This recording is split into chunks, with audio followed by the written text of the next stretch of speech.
Selamat pagi saudara-saudara mahasiswa.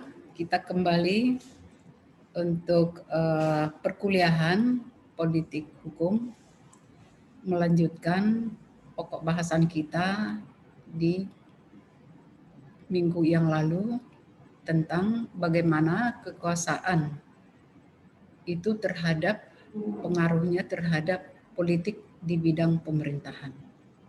Berbicara tentang proses penyelenggaraan pemerintahan, kita juga melihat di tahun-tahun yang lalu bahwa berbicara tentang pemerintahan tidak luput dari garis-garis besar haluan negara. Kita ambil contohnya ketika itu bahwa GBHN itu adalah hasil produk hukum dari MPR kita. Bagaimana GBHN itu mengatur tentang perjalanan pemerintahan selama 5 tahun.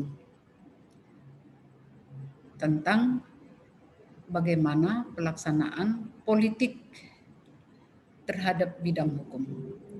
Terbentuk dan berfungsinya sistem hukum nasional yang mantap bersumber pada Pancasila dan Undang-Undang Dasar 45. Itu sebagai grand teorinya.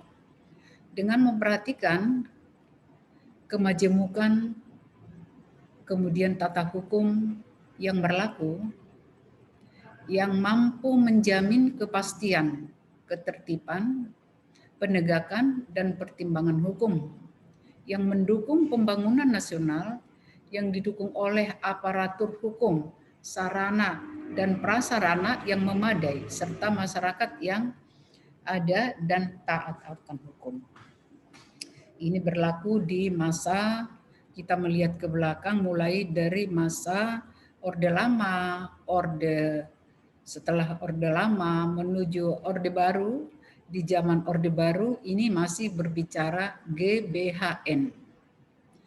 Setelah itu pembangunan di negara kita setelah berubah antara Orde Baru menuju reformasi tidak lagi berbicara GBHN, tetapi sudah berbicara tentang RPJP, bukan melalui TAP MPR atau GBHN, tetapi melalui undang-undang. Undang-undang yang terakhir tentang pelaksanaan pembangunan RPJP adalah Undang-Undang Nomor 7 Tahun 2007 di awal-awal pelaksanaan reformasi yang telah kita lakukan berdasarkan pemilu untuk memilih langsung presiden. Jadi kita yang berhak langsung memilih presiden kita. Jadi tidak ada lagi bicara tentang GBHN. Kalau GBHN adalah yang berwenang MPR. Sekarang antara MPR dengan presiden dalam susunan kelembagaan itu sudah setara. Tidak lagi ada yang di atas, tidak lagi ada yang di bawah. Sehingga sekarang ini berbicara tentang lembaga negara Indonesia. Itu pada dasarnya. Jadi tidak berbicara lagi lembaga tertinggi dan lembaga tinggi negara. Sehingga pembangunan hukum menjadi alat legitimasi dan pengamanan bagi pembangunan ekonomi. Penonjolan fungsi instrumental hukum sebagai sarana kekuasaan politik yang dominan lebih terasa daripada fungsi-fungsi lainnya. Nah, ini yang kita rasakan perbedaannya sekarang ini di antara GBHN dan pelaksanaan undang-undang menjalankan RPJP sampai saat ini. Nah, kemudian berdasarkan relevansinya, perkembangan hukum dipengaruhi peran politik. Ini semua hasil produk hukum politik. Sehingga kelas menengah dan elit bisa dipandang sama di mata hukum. Perkembangan hukum dapat dilihat dari dua dimensi yang berkembang tidak sejalan, yakni struktur hukum meningkat dan berhasilnya unifikasi dan kodifikasi, tetapi fungsinya tidak meningkat. Ini semua adalah pengaruh politik. Kemudian perkembangan politik periode demokrasi liberal. Kalau kita berbicara liberasi politik ketika itu diawali dari tahun 1945 sampai dengan tahun 1959. Ini politik yang terjadi di era demokrasi liberal.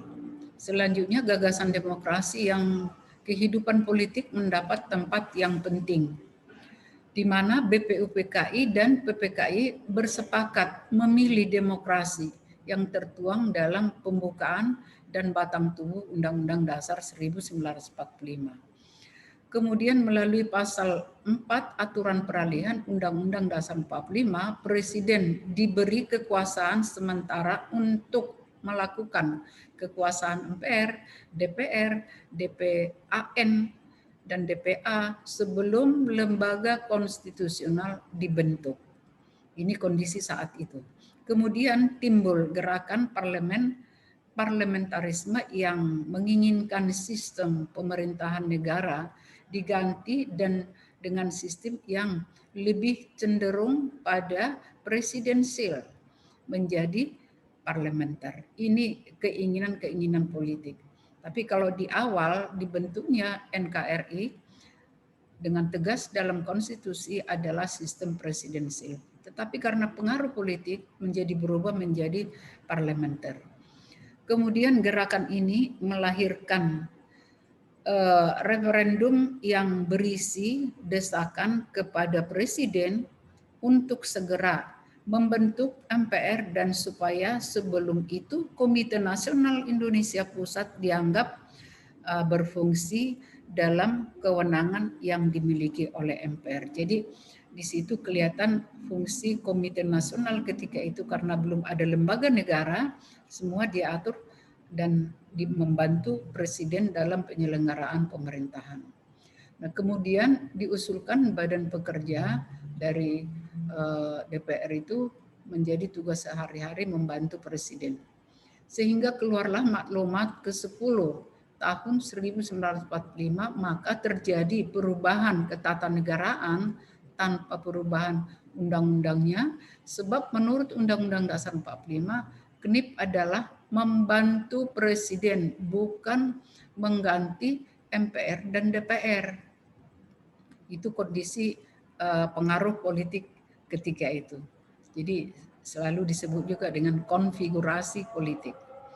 Maka dengan maklumat pemerintah ini menggegerkan konfigurasi politik Indonesia yang mengarah kepada lebih liberal, demokratis.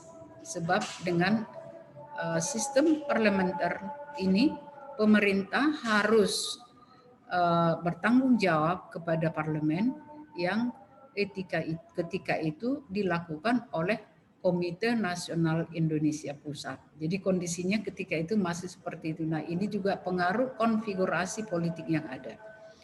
Pada pilar-pilar demokrasi terlihat peranan partai melalui parlemen sangat dominan.